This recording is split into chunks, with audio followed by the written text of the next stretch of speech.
Michael Imhotep, founder of the African History Network, host of the African History Network show. I'm a talk show host, researcher, lecturer, writer, and historian. So it is Wednesday, July 5th, 2023. And if you follow me on Facebook, you follow me on Instagram, you know I've been posting about this story. This deals with comments that India Arie made regarding Megan Thee Stallion and Janelle Monáe's performances at the Essence Festival that happened this past weekend. So the Essence Festival was Friday, June 30th through Sunday, July 2nd. Okay. And I watched some of the festival, and I posted articles, I posted screenshots of it as well. So it was on it aired live on Hulu in prime time. Okay, aired live on Hulu in prime time, and I watched a number of the performances. And Megan Thee Stallion performed. She was the last performance on Sunday night. So Sunday night was the last night. She performed something like 1 a.m. I think they were running behind, but she performed like 1 a.m. And I did not see all of her performance, but I saw a good amount of it. And I made comments about her performance afterwards. And my comments were dealing with the not just the twerking, but the sexually explicit lyrics, the use of the N word, the B word, all types of just degrading, dehumanizing language that was used, song after song after song after song. Now, I'm very familiar with Megan Thee Stallion. You've seen the broadcast that I did dealing with WAP, with had a panel of African American females, Herb Alchemist, who's a hip hop artist, Heck of a Mecca, who's a hip hop artist, as well as Jade Arendelle. We did that back in 2020, August 2020. Check that out. It's on our Facebook fan page, the African History Network, and my YouTube channel, Michael Imhotep. And we'll put a link to that video. It's been viewed over 11,000 times. We'll put a link on our website, AfricanHistoryNetwork.com. So India Arie made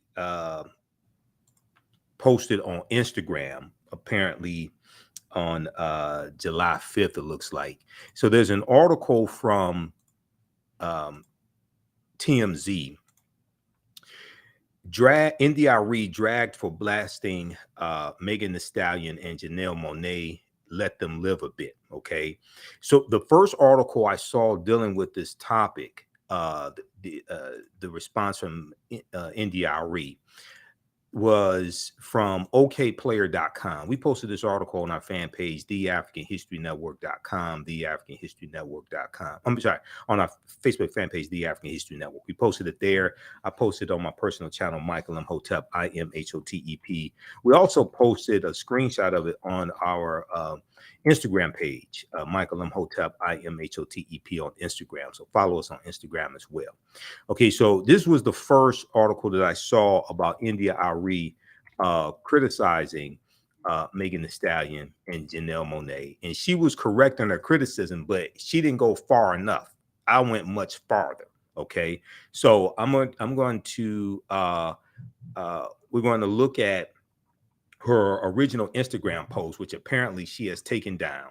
Okay, we're going to look at her original Instagram post, and then we're going to look at what I said on social media, because for those that don't know, I have been putting out information, critiquing negative corporate control hip hop for years now, from male and female artists, not just female artists, male and female artists. If we look at the article here from TMZ, the article from TMZ has the Instagram post from India Arie, and it appears the Instagram post has been taken down. Okay, so if we look at this here, they have a clip of Megan Thee Stallion twerking, and that wouldn't. I'll get to my critique in just a minute, but here's what India Arie said. Okay, and she's come under fire by a lot of ignorant people who don't understand history, don't understand the history of slavery. don't understand adultification bias when it comes to African-American women and girls, don't understand the system of white supremacy and racism, and they think this is just entertainment. No, it's not just entertainment, it's programming. It's programming. Okay. India Arie said the issue is what is context. The issue is what is context. Humanity does everything, but does everything belong in a stage? No. Is everything for kids? No. Is everything for kids? Is everything for everybody? No. So when we as a culture make something like this mainstream, it shows a lack of discretion and discernment. To those in the comments who laugh at anyone who wants these things for our culture, she said out culture, but I think she meant our culture, you certainly have that right. Just as many folks have the right to want our mainstream international export our music to show us in a respectful light. I'd like to go on the record saying this won't age well, and that's my issue. I love Janelle and Megan Thee Stallion, the way I love us all, and I don't like this moment. Don't bother debating me. LOL, laughing out loud. IDC, I don't care, and I do this. And I do this for 25 years. I've done this. So read, ponder, or don't. Okay. Now it appears she has taken down the Instagram post, and hopefully you all can see it here. So let me know if you all can see it. We'll zoom in some more on it. I want to make sure everybody can see this. Okay. Now my critique went way past this. We're going to come to my comments in just a minute. Now, people have been commenting on my post on our fan page, the African History Network, for going back to this past weekend when the Essence Festival was actually taking place. Okay, so we'll come to that in just a minute. All right, so she's been getting criticized, and a lot of the people who are criticizing her are probably under 30 years old. Okay, they're probably under 30 years old. Probably a lot of them probably under 25. If you're under 25, I have CDs older than you. Okay. And one of the problems with this is people want to bring up the Two Live Crew, early 1990s, things like this, the music we had then. And what we have to understand is that if we haven't learned anything in like 30 years and don't realize that what's going on today is much worse than 30 years ago, because not only has the music been weaponized even more so against us, but you didn't have social media in 1993. We didn't have YouTube. That YouTube wasn't created in 2005. We didn't have Facebook. We didn't have Instagram. We didn't have Twitter. Okay, we didn't have digital downloads in the early 90s. So one of the mistakes that people make is they think that, well, because we were stupid in 1993, it's all right to be stupid 30 years from now. So in the year 2063, if the youth of 2063 and younger people are still doing the same stupid ass things that we were doing in 1993, we don't learn from the previous generation, from the mistakes of the previous generation, and say, wait a second, we have to put a stop to this. Some people say, oh, that's nothing new. You had the Two Live Crew, right? You had, this group, that group. When does nothing new get old?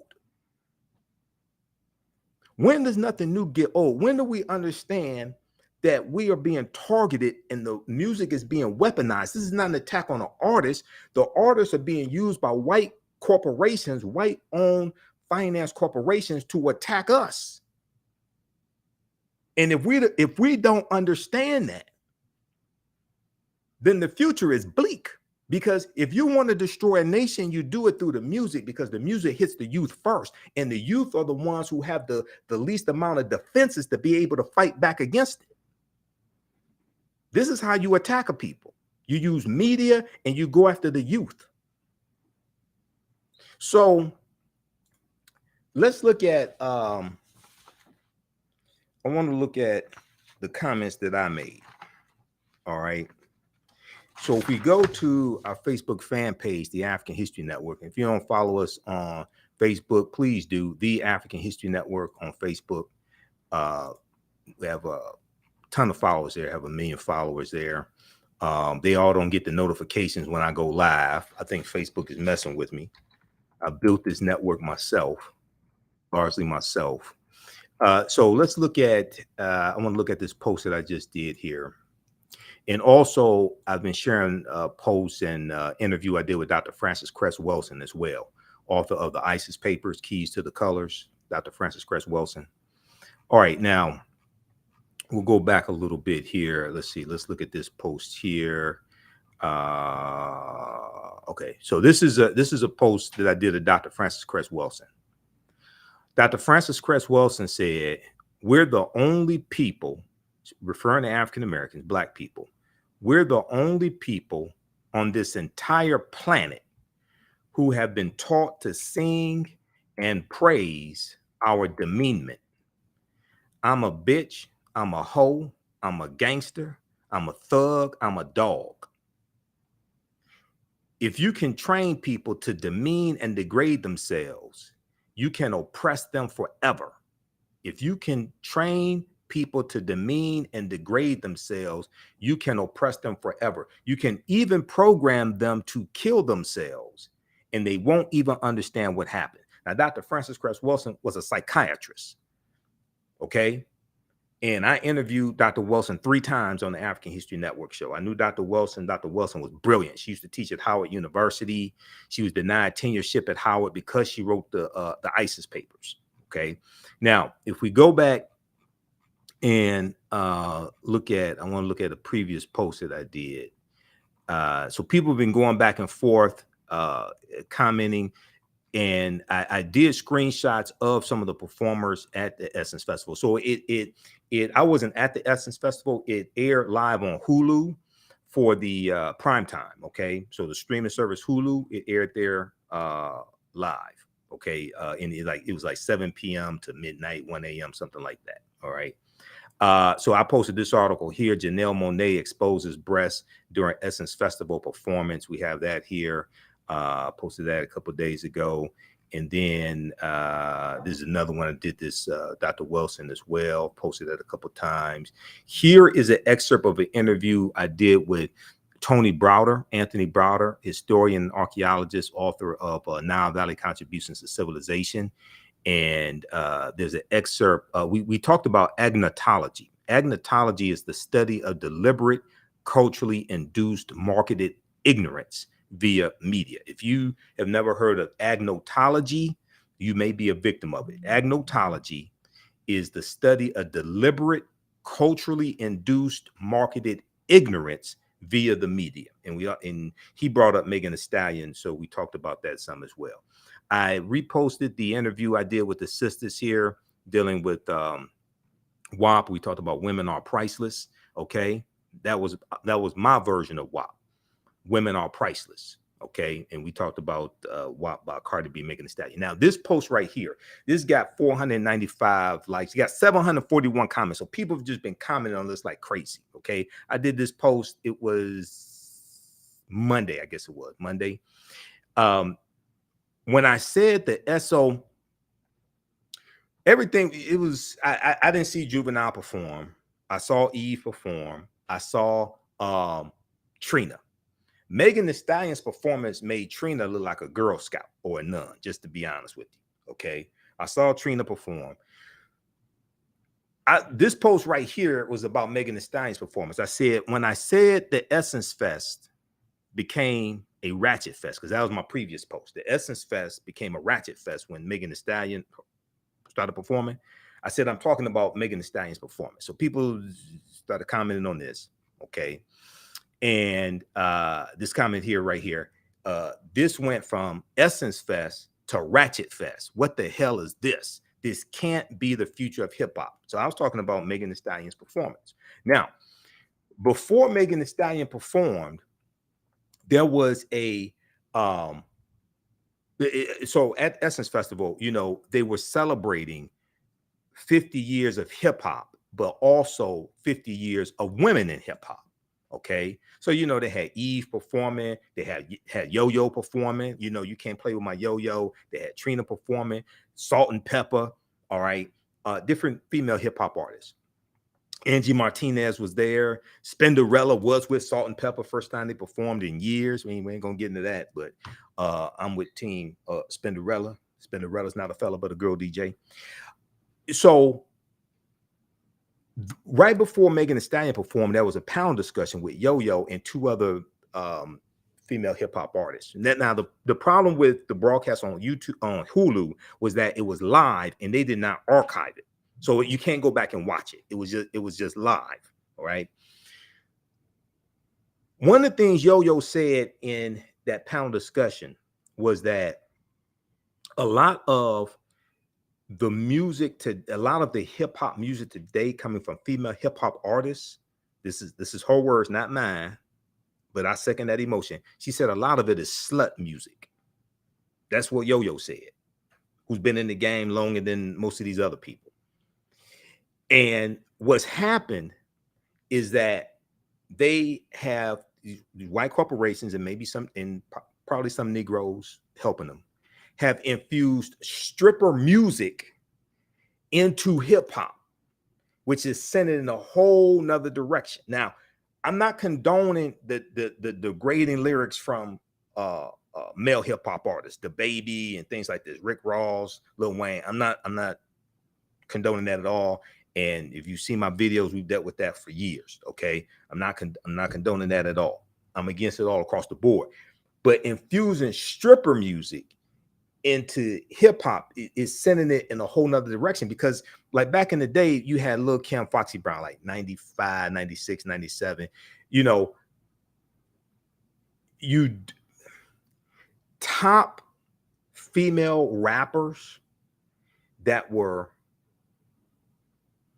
half naked with the sexually explicit lyrics. It was just a handful of them. Okay. Today, it's like you got to do that to really get the airplay. It's like a whole lot more of them today. Okay. It's gone in another direction. All right. So I did this post here, and this went from Essence Fest to Ratchet Fest. What the hell is this? This can't be the future of hip hop. I said, no, I'm not posting pictures of Megan Thee Stallion performing. And I had pictures like this is Tim's. Yeah, Tim's performed with WizKid, things like this. So I posted all that. So you can go back and look at that on our Facebook fan page, The African History Network. Yeah, this is Tim's performing here. So this was like Sunday. Okay, you go check that out. Yeah, so these are posts from Sunday. All right, now if we look at, this is what I said. This is what I posted today after I saw the article from okplayer.com, and I read the one from TMZ. Okay, let's look at this here. India Arie criticizes Megan Thee Stallion and Janelle Monáe for sexual Essence Festival performances. Unlike now, this is me talking. Okay, let's zoom in on this some more. Unlike most people commenting on this subject, I actually saw Megan Thee Stallion's performance at the Essence Festival 2023, broadcasted live on Hulu. Okay, broadcasted live on Hulu. Her explicit lyrics, repeated usage of the N word, the B word, the H word, vulgarities, descriptions of sex acts, sexual organs, etc., were even worse than the twerking. Now, Janelle Monáe commented on the Megan Thee Stallion had like 20 women from the audience come up on stage twerking and all that stuff. That was bad, but it got a whole lot worse. That was bad enough. Oh, it got a whole lot worse. The Essence Festival is supposed to be a conference about empowering Black women, not degrading and dehumanizing them.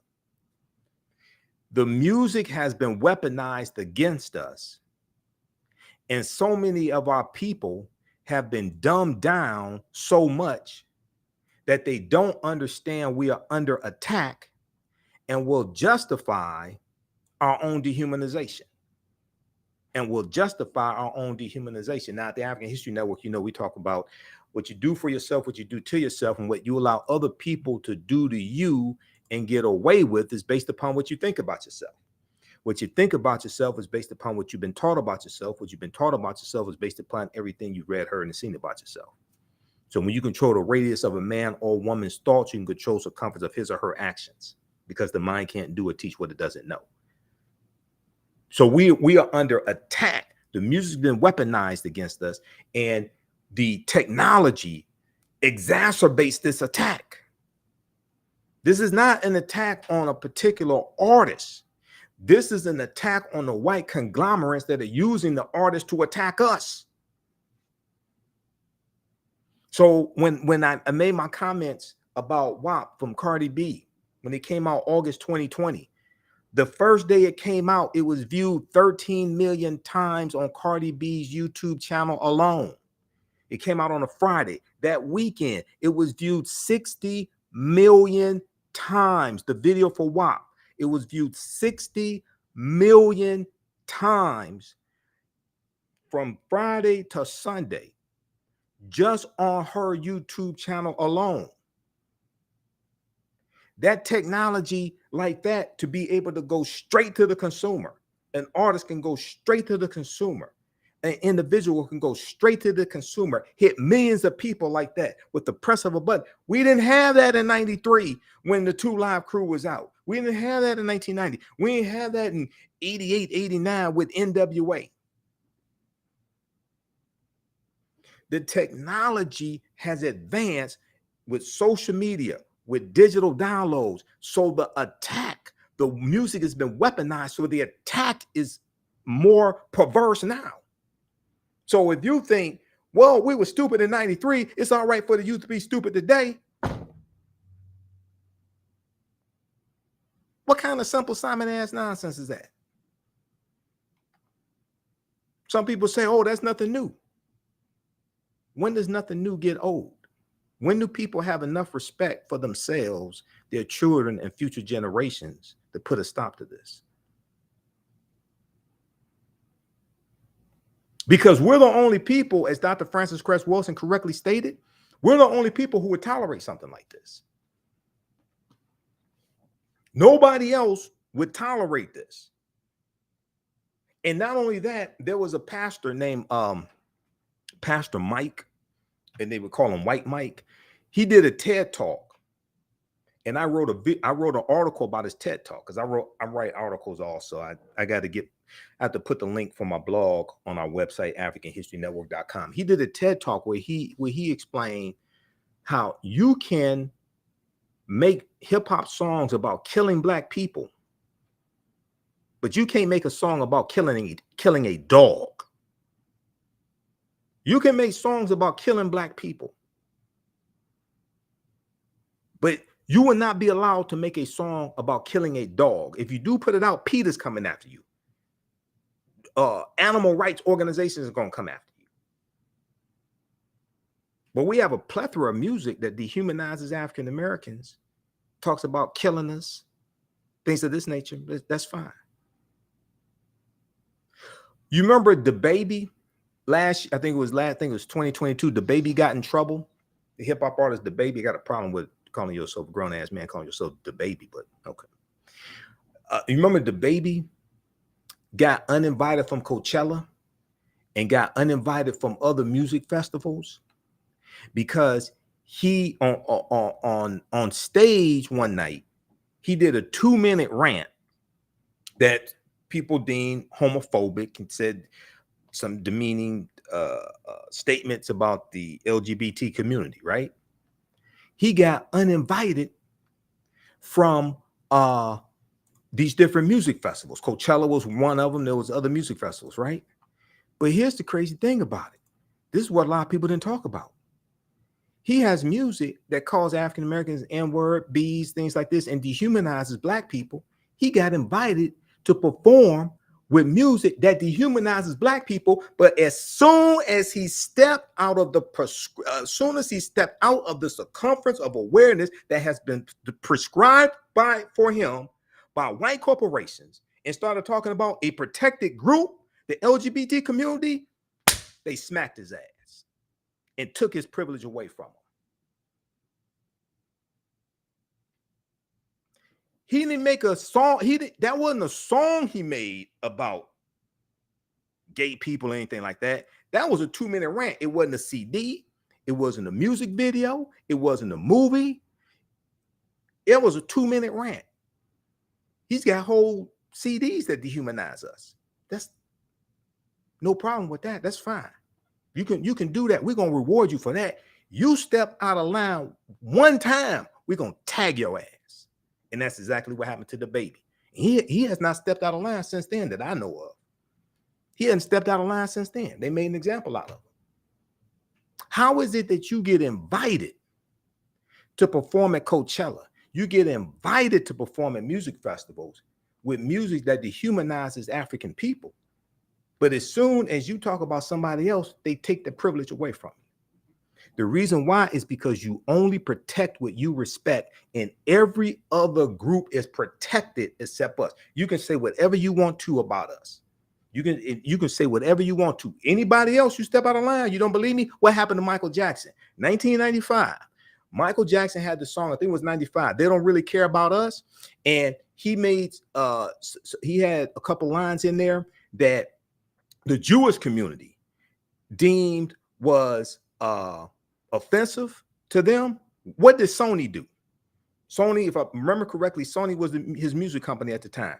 Sony took all the CDs off the shelf, removed the offensive lyrics that the Jewish community, the ADL, Anti-Defamation League, said were offensive, then put the songs back on the shelf, then put the CDs back on the shelf. What about the music that you got calling us the N-word and B's and all that and dehumanizing us? That's cool with you?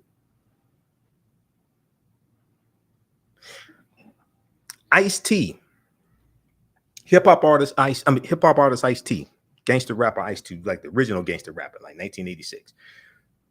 In the 1990s, he had a heavy metal band called Body Count. Okay, some of y'all don't remember that. He had a heavy metal band called Body Count, and they had a song called Cop Killer. Cop Killer was about killing a dirty cop. It wasn't about all cops, anything like that. It was about killing a dirty cop. Okay. I don't remember any of the lyrics or anything like that, but I remember this case, this whole situation. What happened?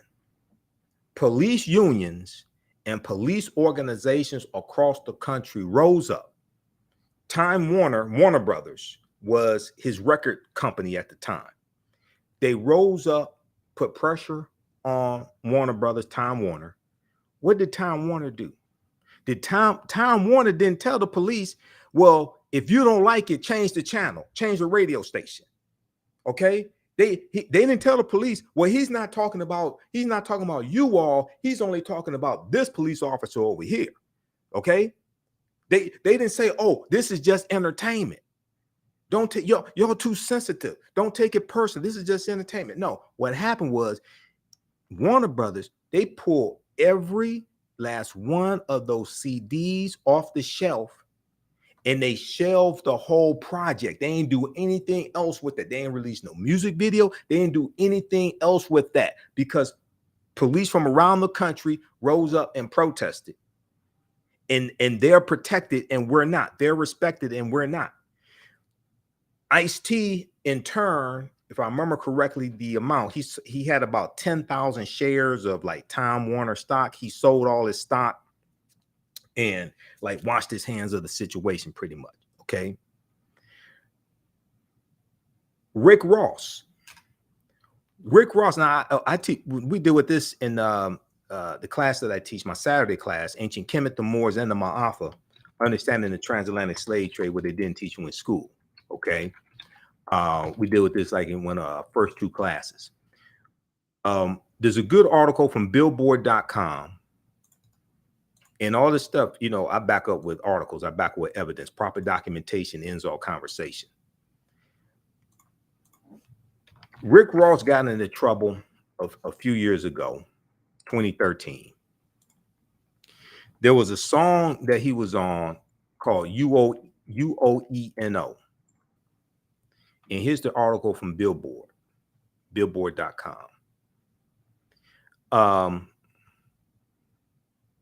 Let me click on this.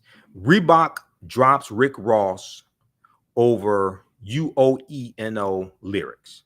So Rick Ross, hip hop artist Rick Ross, entrepreneur, music mogul, Rick Ross, who took his name from Freeway Rick Ross. Okay, the real Rick Ross. Reebok drops Rick Ross over UOENO rape lyrics. Rape lyrics. How many people remember this? Now, this is from billboard.com, April 11th, 2013. After stirring up controversy with lyrics deemed pro-rape, Reebok has decided to end their partnership with Rick Ross. Now, this is something very interesting right here. See, this is an example of how you only protect what you respect. Okay, so to make a long story short, what happened was he had lyrics on Rocco's song UOENO. The lyrics from Rick Ross were, "Put Molly all in her champagne. She ain't even know. She ain't even know it. I took her home and I enjoyed that. She ain't even know it. She ain't even know it." Okay. Now, Rocco, hip hop artist Rocco, told Hot 97 on Tuesday, April 9th, 2013, that he will release a version of UOENO without Rick Ross, without the Rick Ross verse. With all respect to the homie Ross, it's a catch-22. Rocco said, "I don't want to take him off, but one thing that's set in stone is he's always going to be on that song. It doesn't matter who I put on that song, that's going to always be the original version."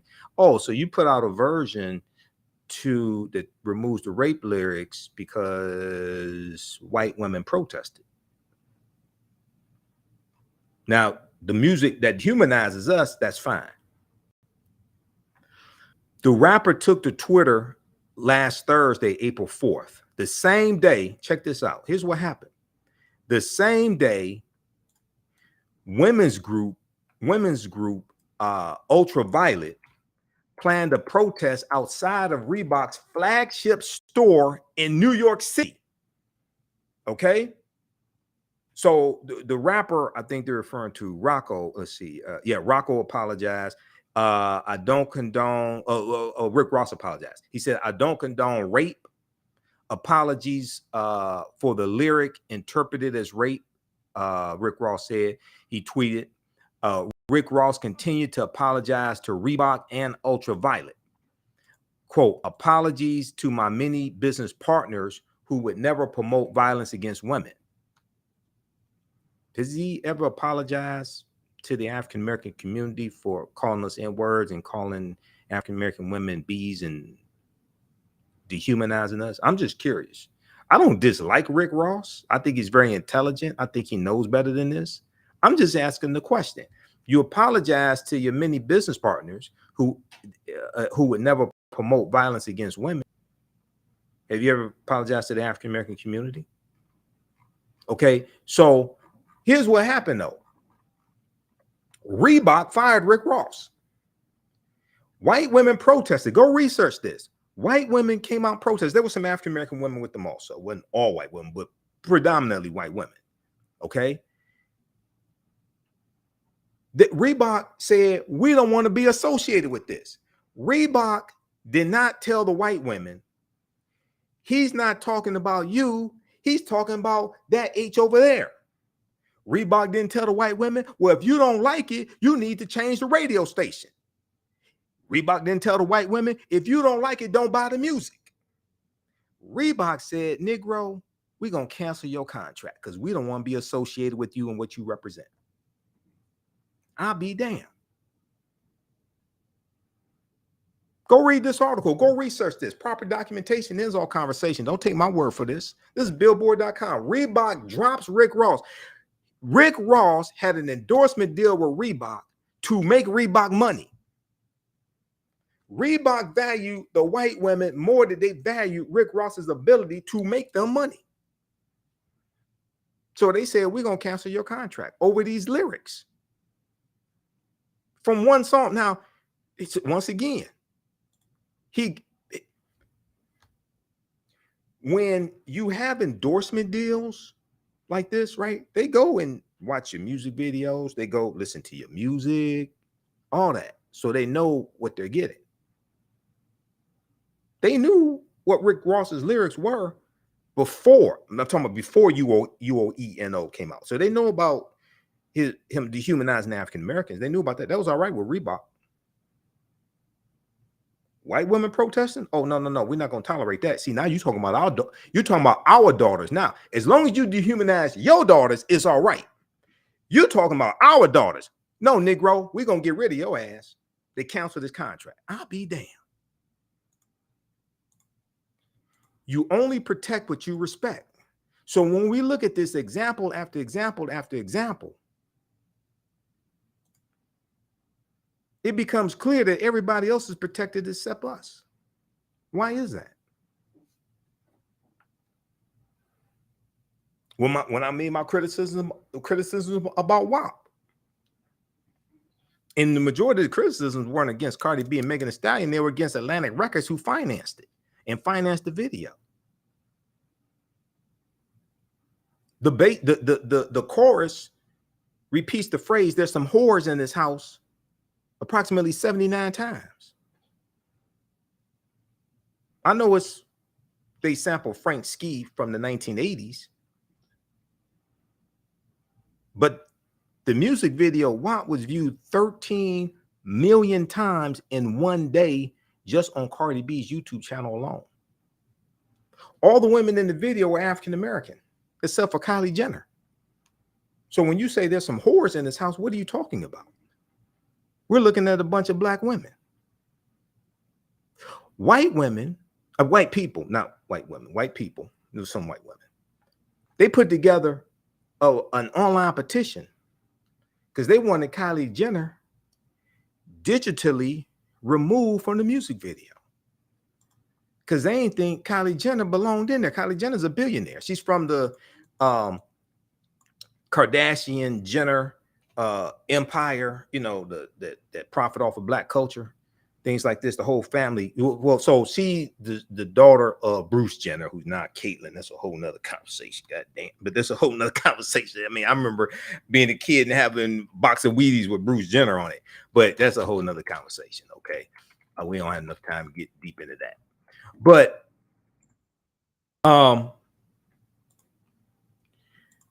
the whole family got rich off of a black man's penis named Ray J. I just want to put that out there, just so y'all understand.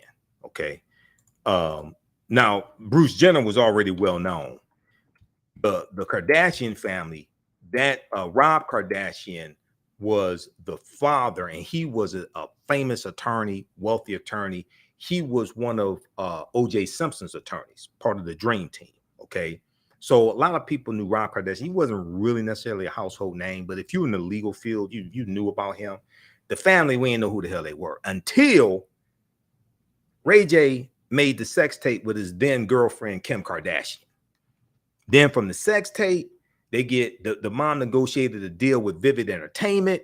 It was and that sex tape became the best-selling celebrity sex tape in history at that time.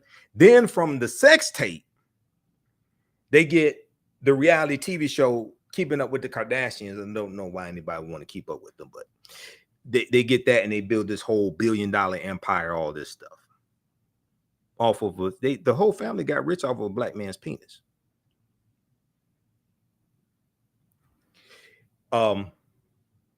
Corinne Steffens, on the other hand, even though she was prostituting herself, she made a sex tape too. Corinne Steffens, they called her Superhead. I'm not condoning what she did, but look at the difference between the treatment. Kim Kardashian gets famous from a sex tape with a black man, and she gets elevated and put on a status like she's Queen Nefertiti or something. Corinne Stephens, even though yes, she was prostituting herself and things like this. I'm not beating up on the sister, but it's like, wait a second. They're still making jokes about Corinne Stephens. It's not exactly the same thing, but it's like, well, hold on. How does Kim Kardashian get put up on a pedestal? And she got famous for a sex tape. Corinne Stephens had a sex tape with Mr. Marcus. So how does she get, even though, yeah, I mean, we don't condone what she did, but how she just get constantly ridiculed, and it's hard for her to remove that, you know, taint. You have a double standard here. It's not exactly the same thing, but it's like, wait, hold on now. One becomes a damn near billionaire and gets a reality TV series, like something like 20 years, and gets in movies and all this stuff. The other one just gets ridiculed and laughed at.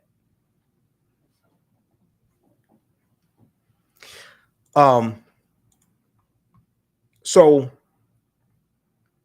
let's go. I want to go to the I want to go back to the post that I did. And this is a post I did today. India Arie criticizes Megan Thee Stallion and Janelle Monáe for sexual essence festival performances. So India Arie was absolutely correct to speak out. And she said she loved both Megan Thee Stallion and Janelle Monáe. She's not trying to condemn them. Now, some of the articles are just trying to, I think, make this bigger than what it is. So people will click on the article so the publications make money. She didn't condemn them. Okay. She didn't blast them. She didn't condemn them, or like what some of these different publications are saying. It was a critique. Okay. It was a critique.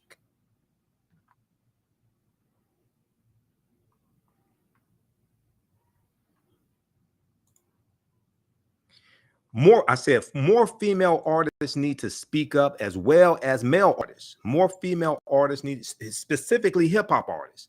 More female hip hop artists need to speak up, as well as male hip hop artists need to speak up. This is not the time to have laryngitis and amnesia, because this is getting worse and is dangerous.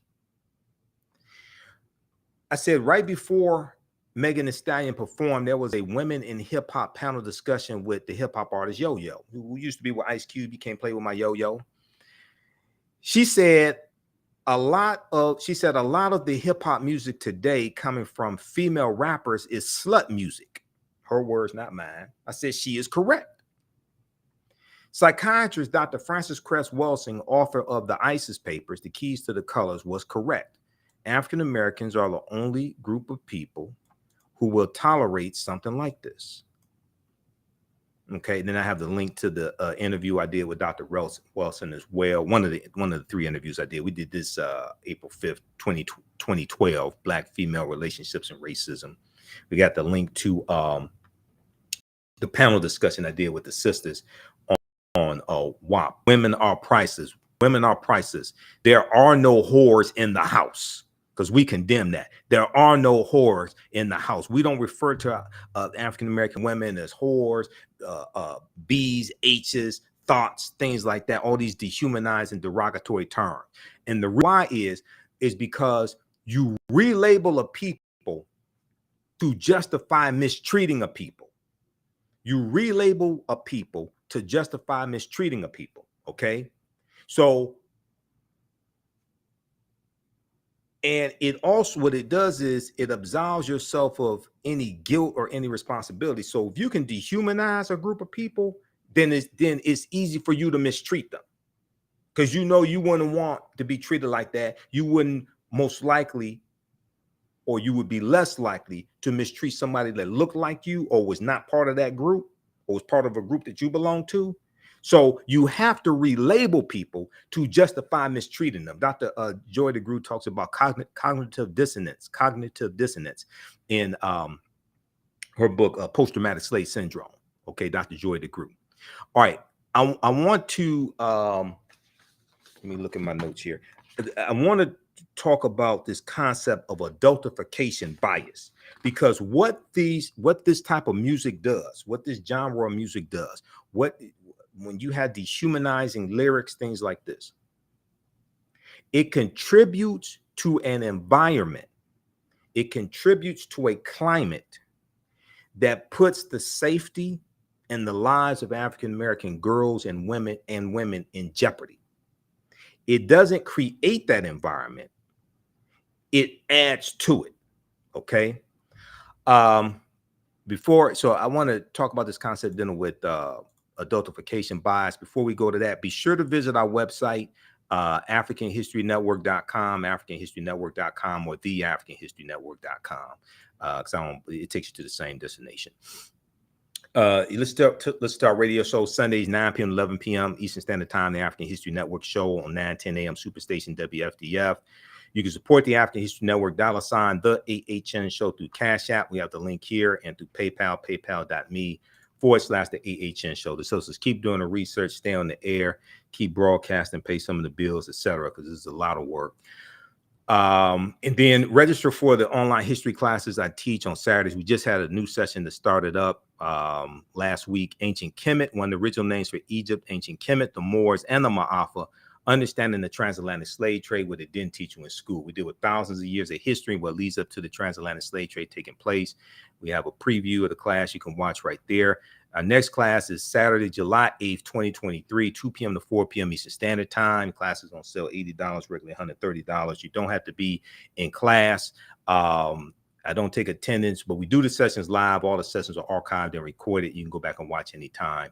And also I teach a class on Sundays as well. Black resistance movements from the Haitian Revolution, U.S. Civil War, Civil Rights Movement, and Black Power Movement. Okay, 1800 to 1968. So we'll post a link here for the class also. And we have it here in the thread of the broadcast. Very quickly here, before we get out of here, I want to go to this concept right here. This deals with adultification bias when it comes to African-American girls. This comes from HuffingtonPost.com. Black girls detail harsh consequences of being seen as older than white peers. Black women's lived experiences echo a 2017 study that found adults viewed young Black girls as less innocent and more adult-like than white girls. This is from May 17, 2019. Now, the part that I want to zoom in on, researchers at the Georgetown Law Center on Poverty and Inequality reported their findings after speaking to groups of Black girls and women across the country about whether their real-life experiences reflected the same researchers found in 2017. The adultification of Black girls. The women and girls said they did. That prior study, which drew headlines 2 years ago, found that U.S. adults believe Black girls seem older than white girls of the same age, that Black girls need less nurturing, support, and comfort, and that young Black girls know more about sex than white girls do. Where the hell would they get an idea like that? What could possibly make people think that young Black girls who grow up to be Black women, what could possibly make them think that the young Black girls know more about sex than white girls? I'll be damned. I can't figure it out. I just can't figure it out. What would make them think something like that? Well, maybe during slavery it's because Black women were made to be breeders and forced to have sex with Black men, and then also Black women were made to be prostitutes during slavery because they had sex slave farms. They made to be prostitutes as well. Okay, and they were sold as wet nurses also. And when you do study the research from Professor Stephanie E. Jones Rogers, she wrote a book called "They Were Her Property," and The book deals with how white women were more involved in owning African slaves than previously thought. Okay. There's an article from, let's see, we'll look at this one here from history.com. The massive overlooked role of female slave owners, the massive overlooked role of female slave owners. And this is from history.com, official website of the History Channel. AtlantaBlackStar.com also has an article that deals with this. Okay. See, this, we have to put this in historical context. What many people who don't, I'm a historian. Okay. I've been studying history 31 years. I'm also a political commentator. So you see me on Roland Martin Unfiltered. You see me on Faraji Muhammad Show, The Culture. You see me different in different media outlets. People are trying to compartmentalize white supremacy. You can't do that. You're dealing with a system. White supremacy is a system, and racism is a system. Racism is a system of advantage and privilege distributed based upon race. So they just try to put this in the category, say, oh, this is just entertainment. It's just harmful. It's just harmless. No, it's not. It's programming. Whatever is disseminated becomes imitated. It's programming. My degree is in business administration with a major in marketing from Wayne State University here in Detroit. I know the programming when I see it because I was trained in it. I know what I'm looking at. This is what I'm warning people about. No, this ain't just harmful stuff. Marketing. In marketing, we're taught how to understand people, how to understand their behaviors, how to understand the psychology, how to get in their minds and get them to believe certain things, get them to do certain things, get them to buy products, get them to buy Coke instead of Pepsi, get them to buy Lay's potato chips instead of Better Made. That's all dealing with marketing. When you look at a TV commercial, 30 seconds, 15 seconds, 30 seconds, 45 seconds, 60 seconds, is marketing ideas to get you to change your behavior, to get you to alter your behavior, to buy this product, stop buying this product, keep buying this product, okay, call this number, support the little children, give to the cancer hospital, things like this, right? Tell a story, evoke emotion, get into your mind, alter your behavior. If a 30-second, 60-second commercial does that, then what do you think a 3, 4, 5-minute song does? Because we need to look at songs as commercials. Songs are marketing something as well. I've interviewed hip hop artists. I've interviewed singers. I've taught the singers. Their music, they're trying to convey a message.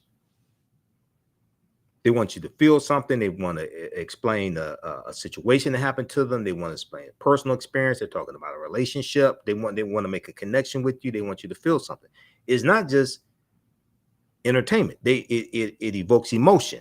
You hear Tony Braxton, you hear Whitney Houston. It takes you back to what you were doing at the time that song came out. It can cause people to cry. It can cause people to feel happy. It can cause people to get chills.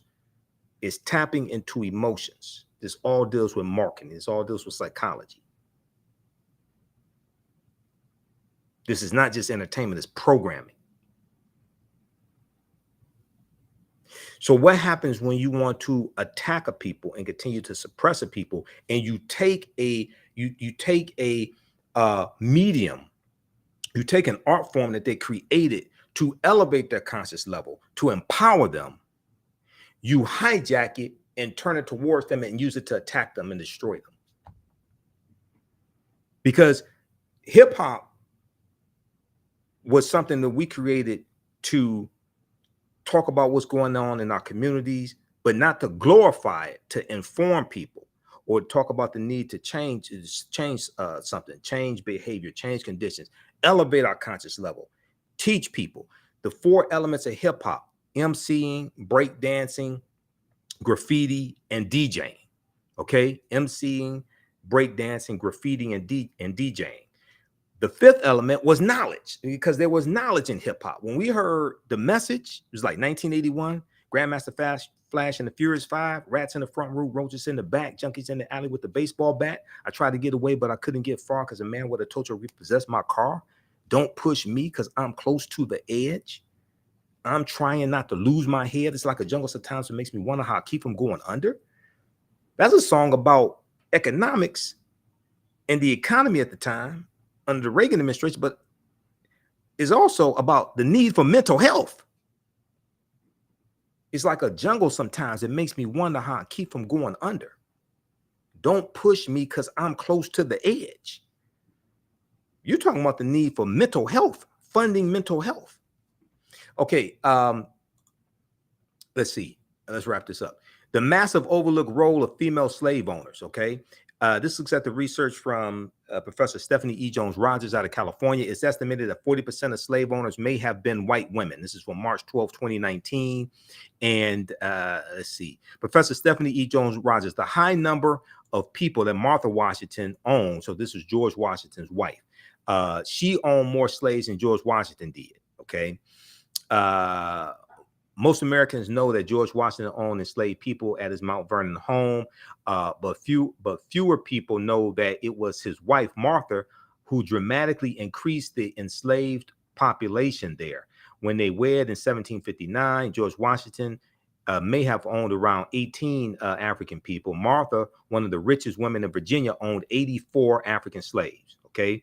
The high number of people Martha Washington owned is unusual, but the fact that she owned them is not. Professor Stephanie E. Jones Rogers, a history professor at the University of California, Berkeley, is compiling data on just how many white women owned slaves in the U.S.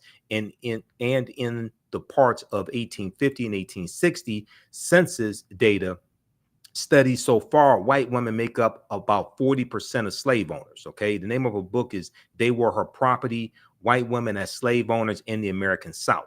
Okay. Slaveholding parents typically gave their daughters more enslaved people than land.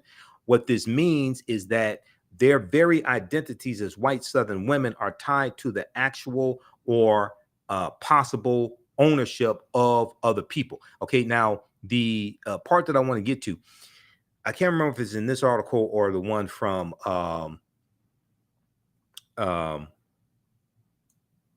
AtlantaBlackStar.com, but she talks about organized sexual assault. Okay, organized sexual assault, orchestrated. Yeah, or here, right here. This is it.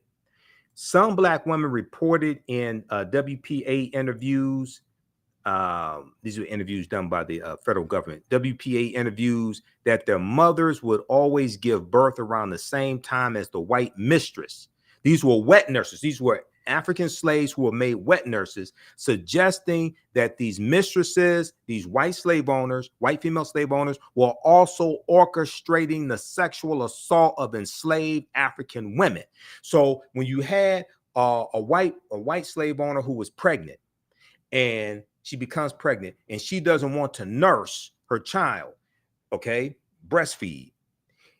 If you have female slaves and none of them are breastfeeding, and you want them to breastfeed your child because your ass is too lazy, then you have to orchestrate rape on that Black woman to get her pregnant so your lazy ass can give your child to her to breastfeed your child because you're too trifling to do it yourself.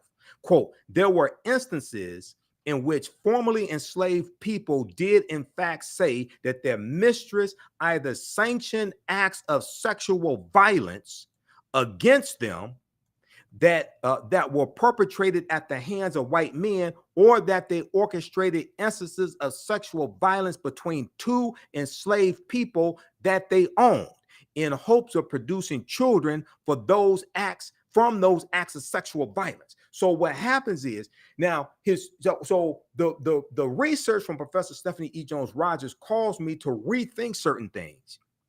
Because I watched some lectures from her and I read excerpts of a book. It caused me to rethink certain things because historically we have been taught, wrongly, we have been taught that the African male slave who was made to be a stud or made to have sex with the female, we were taught wrongly he enjoyed it. That basically, this is coming out of white male patriarchy. We were basically taught he enjoyed it, but it was rape to the woman. Reading her research caused me to really, really focus in on that and rethink that and realize they were both being victimized. The man and the African man and woman were both being victimized, and they were both victims of sexual violence. This sexual violence continues. So African women being depicted as breeders, and they could gain their freedom sometimes by producing a prescribed number, a predetermined number of healthy babies to their slave owner. They were sold as prostitutes, okay, and sold and marketed as wet nurses. So this is around the sexual exploitation of African women. You're going to have sexual exploitation that continues after slavery ends and is still with us today. So then when we look at a study like this from the Georgetown University on poverty, and they talk about adultification bias in Black girls and how negative stereotypes associated with African-American women are projected onto Black girls. And one of these negative stereotypes is that young Black girls are perceived by adults to know more about sex than white girls. That is a legacy of slavery right there. That is a legacy of slavery. And what music like this coming from Megan Thee Stallion, Cardi B, Rennie Rucci, Ruby Rose,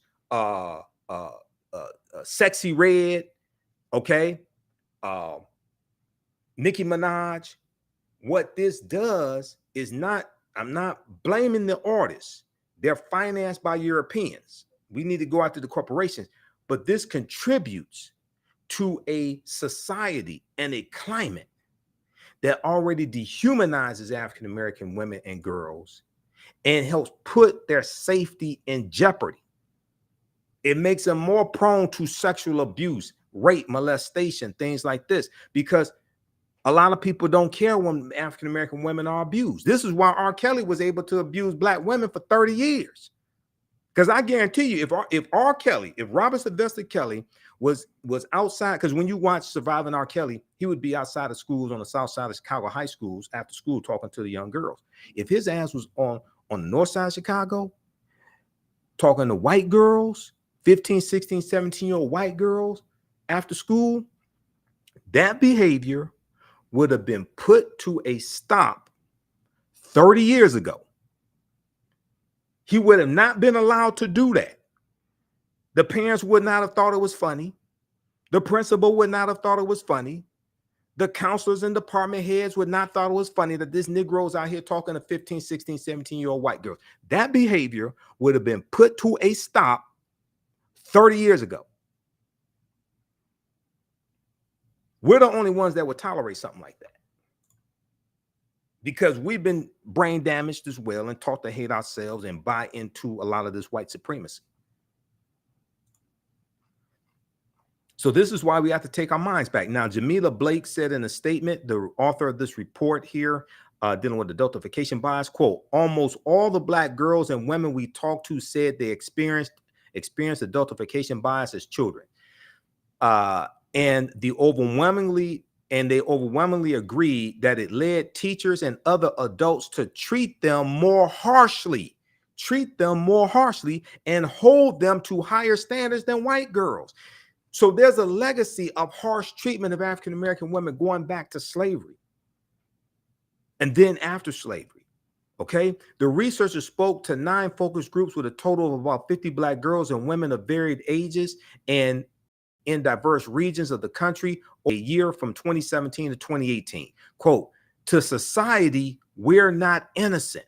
To society, we're not innocent. And white girls are always innocent, one participant in the focus group aged 17 to 23 told researchers. Okay.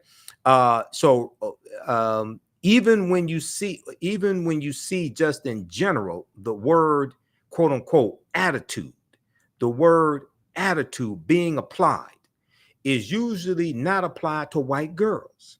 Another participant in the 20 to 29-year-old group said it's applied to Black girls.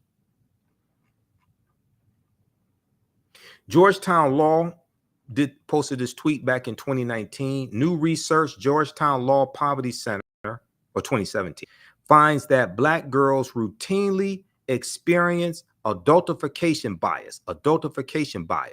The perception of Black girls is less innocent.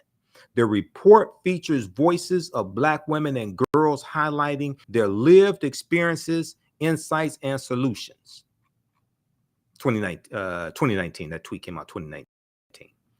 Now, the 2019 report, so the 2019 report built on the 2017 report. The 2017 report grew out of findings from a 2014 study by Dr. Philip Atiba Goff. Dr. Philip Atiba Goff, you see him sometimes on MSNBC, that found that Black boys were more likely to be viewed as older and to be suspected of crime at age 10.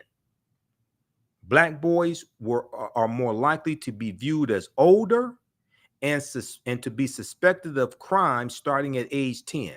Choosing to focus specifically on Black girls, the 2017 study found that adults saw Black girls ages 5 to 19 as in need of less protection and support than white girls of the same age because they're not valued as much as white girls. You only protect what you respect.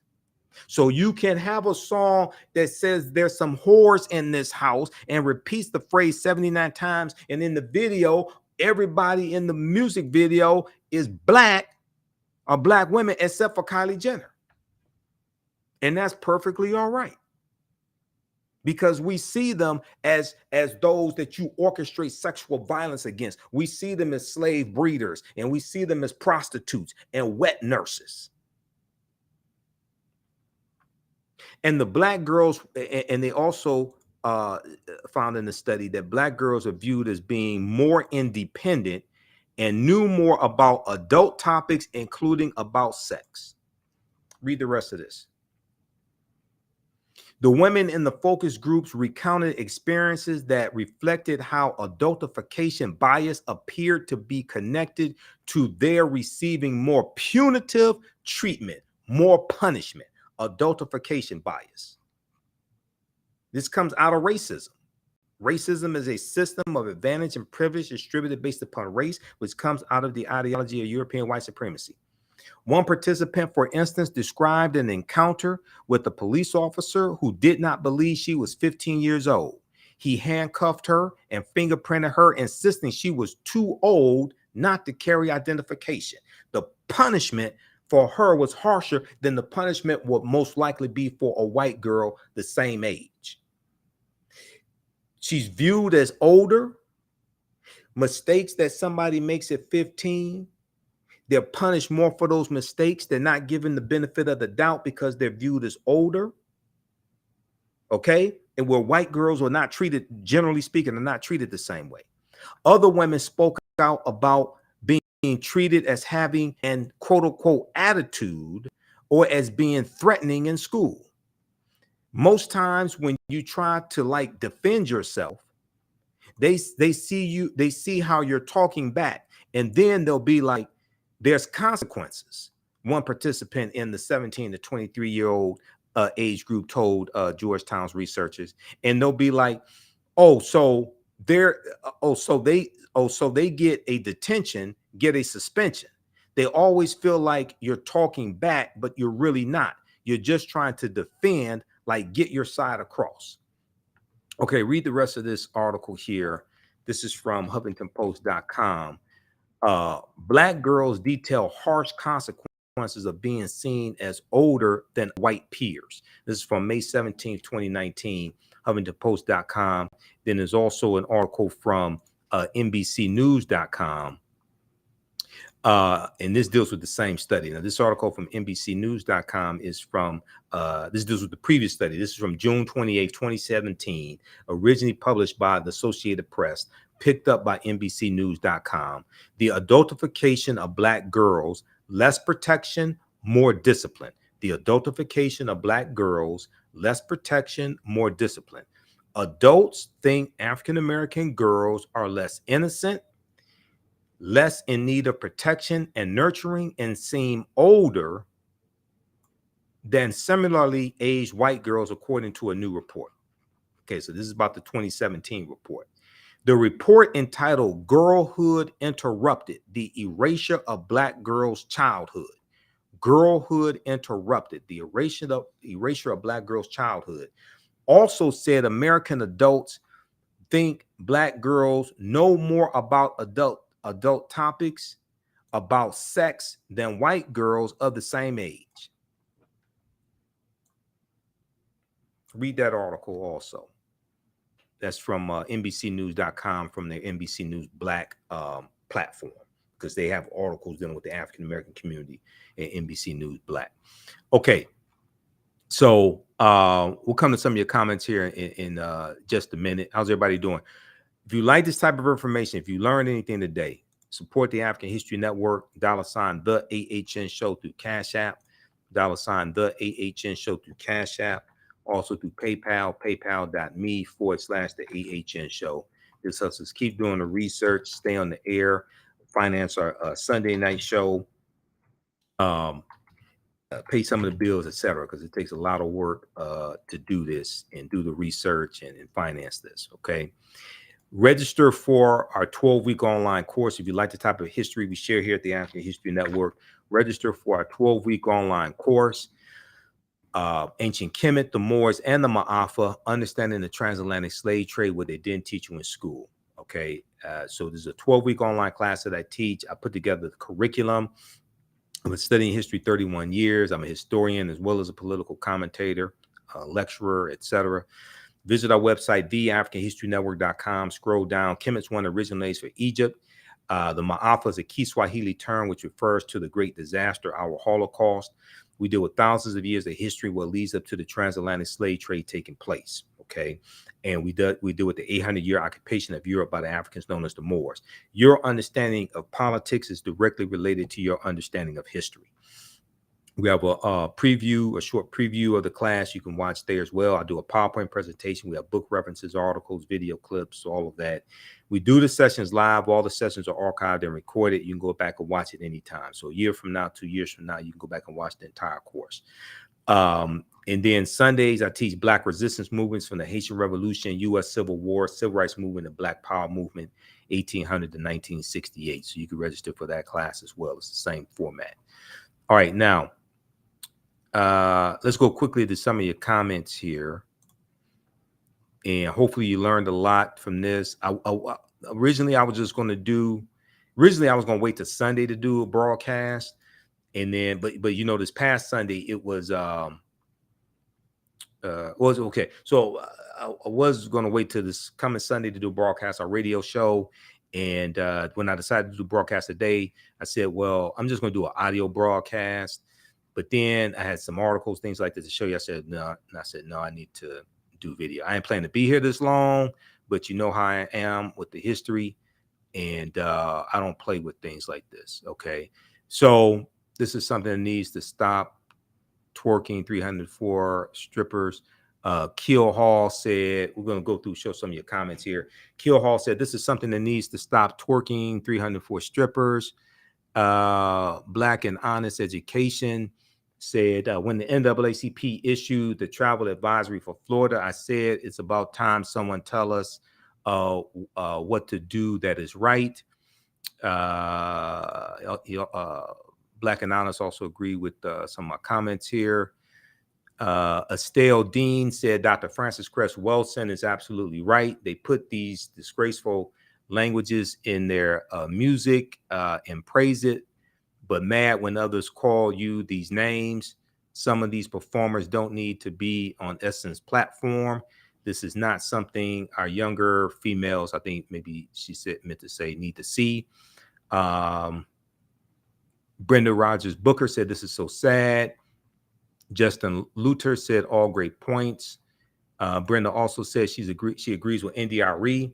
Now, it appears India Arie took down the Instagram post. Hopefully more discussion and action and change and thought will come from this. Your thoughts create feelings. Your feelings create actions and behaviors. Your actions and behaviors create results. This is not an attack on a particular artist. We need to go after the corporations. We need to look and see where our pension fund dollars are invested, our 401k dollars are invested, because a lot of times we're invested in corporations that do us harm. We may be invested in entertainment companies that put out negative corporate controlled hip hop. We need to divest from that. Black women have a choice to make: empower white supremacy or empower Black American culture. First name, last name said. Orville Grant said, our people do not care. Brenda Rogers Booker also said, I personally don't listen to all this degrading mess. Who else is this? Eleanor Hurt said, of course, it's a double standard, and some Black women can't comprehend that. Okay, Black and Honest Education said, when white police officers encounter young girls, they treat them like adults, even if the girls cry. Yeah, that's true. A lot of times that happens. A lot of times, from what we see, reports we get, videos we see, a lot of times that happens. Okay, Black and Honest Education. Also, I don't know whether this is male or female, but Black and Honest Education also says, I have that book, They Were Her Property, from Professor Stephanie E. Jones Rogers. DeVoris Adams says sounds about right. Black and Honest said, too trifling to do it yourself. Facts. That I was talking about white female slave owners who would have wet nurses, African female slaves, breastfeed the white child, or if there was no pregnant female slave or one who was nursing, they will organize sexual assault on that African female slave to get her pregnant. Okay. Black and Honest Education said, Michael's on fire tonight. Sharon Simpson Anderson said, teach, brother. DeVoris Adams said, wait a minute, where was your Jesus when all this was happening? Okay. She said, Black and Honest said, leave Jesus alone. Black and Honest said, Satan was there. Let's see. DeVoris said, Dr. Ray Hagins would tell you. Dr. Ray Hagins is one of my teachers also.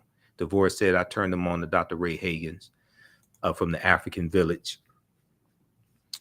Let's see. All right.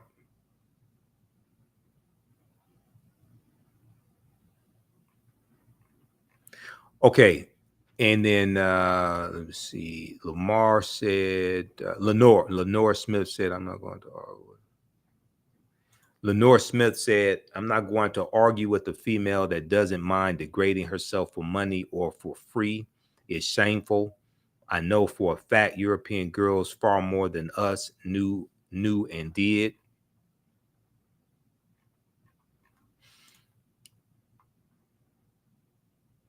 All right. And then OG Patrice said, Michael Imhotep, until we unite for our bottom line as a people, we will never get anywhere. Writing the record label and executives is the key, along with not buying the music. So we first of all, we need to organize. The fight is not going to come from the NAACP, National Urban League, or National Action Network. I don't think they may get involved. We can't rely on those traditional civil rights organizations. It's going to have to be a third force. It's going to have to be other organizations, a conglomerate of other organizations, an alliance of other organizations to come together to do this. And we need to have multiple strategies. One, look and see where your pension fund dollars are invested. If you're invested in corporations that finance negative corporate controlled hip hop, divest, take those pension funds or dollars from those corporations, put them somewhere else, and 401k dollars.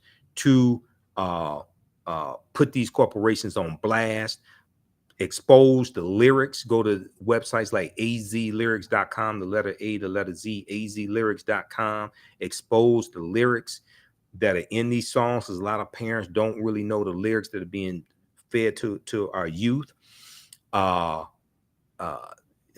We send messages, social media posts to these corporations as well, and also build an alliance with the artists, because we're not trying to attack the artists. A lot of artists want to have more conscious, more insightful music.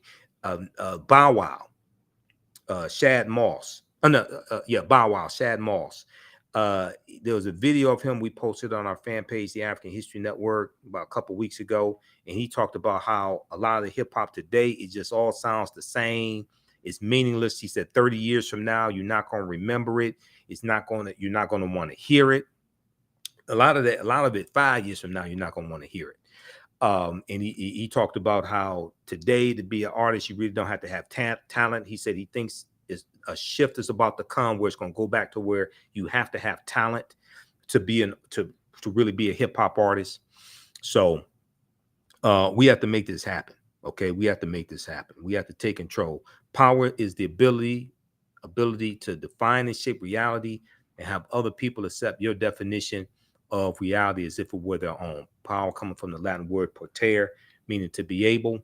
And if we look at Bantu Stephen Biko, one of our great South African freedom fighters, who was portrayed by Denzel Washington in the 1987 movie Cry Freedom.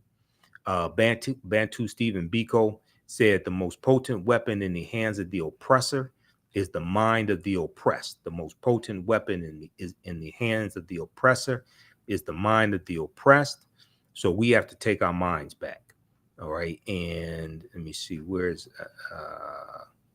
here's Bantu Stephen Biko right here.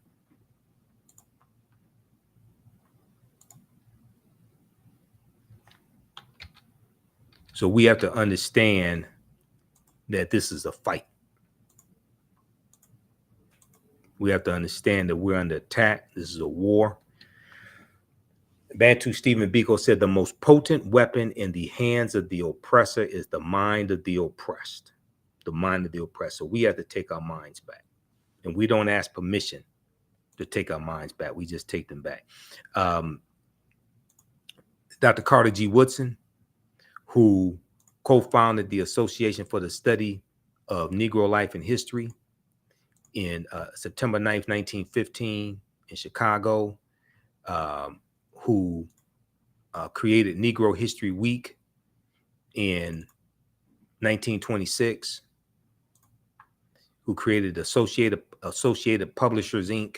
in 1921, which was a publishing company that they had for that published his books and published books of African American scholars as well. And let me see, don't we have a quote here from? Well, I know the quote, so I'll just put. I thought I had it here in this presentation. His quote, but he wrote The Miseducation of the Negro in 1933, and I thought I had the quote here in this presentation, but I don't have other information on Dr. Woodson. But Dr. Carter G. Woodson said, when you control a man's thinking, you don't have to worry about his actions. You don't have to tell him, do not stand here or go yonder. He will find his proper place and stay in it. You don't have to tell him to go to the back door. He will find the back door on his own. And if there is no back door, he will cut one for his special benefit because his education makes it necessary. Okay, that's Dr. Carter G. I don't have to, I have the quote memorized, so I don't have to have it in front of me. But this is what we're dealing with. This is Dr. Jacob Carruthers, one of our great Grandmaster Scholar Warriors, who's an ancestor now. Dr.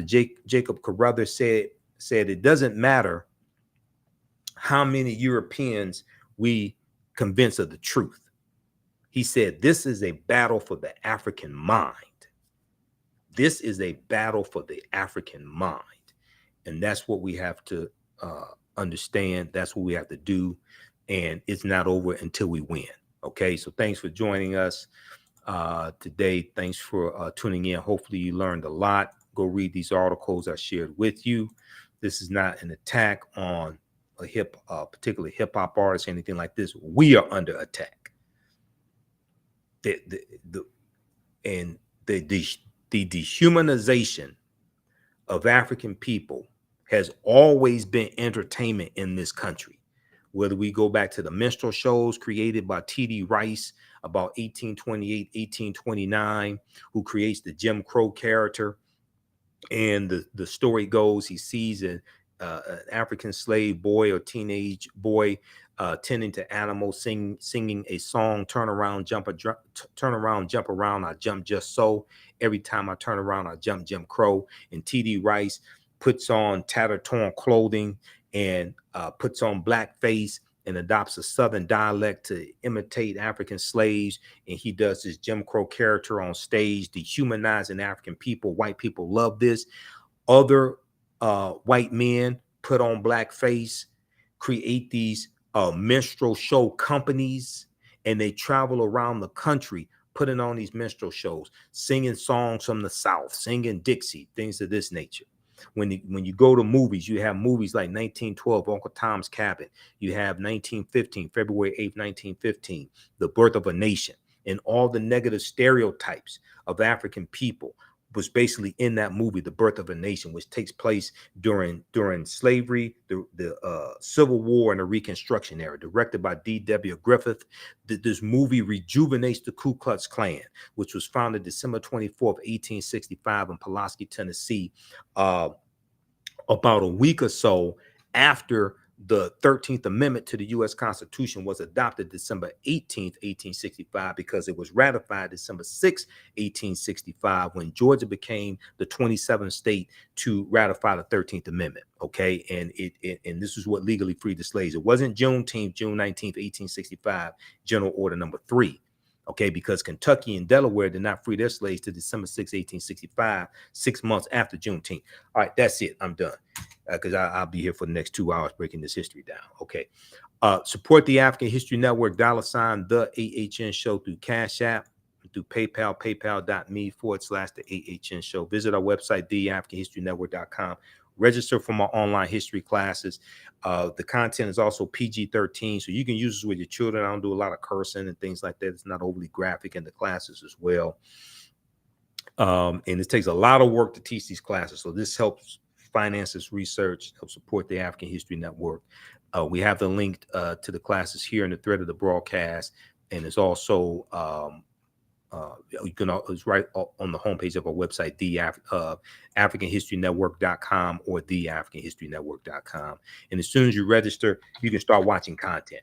Okay, and there's also 5 free lectures of mine that are in the video library as well. So as soon as you register, you can start watching content, and then you can join us live in class on Saturday, 2 p.m. to 4 p.m. Eastern Standard Time. Remember, right knowledge corrects wrong behavior. It's not over till we win. Wakanda forever.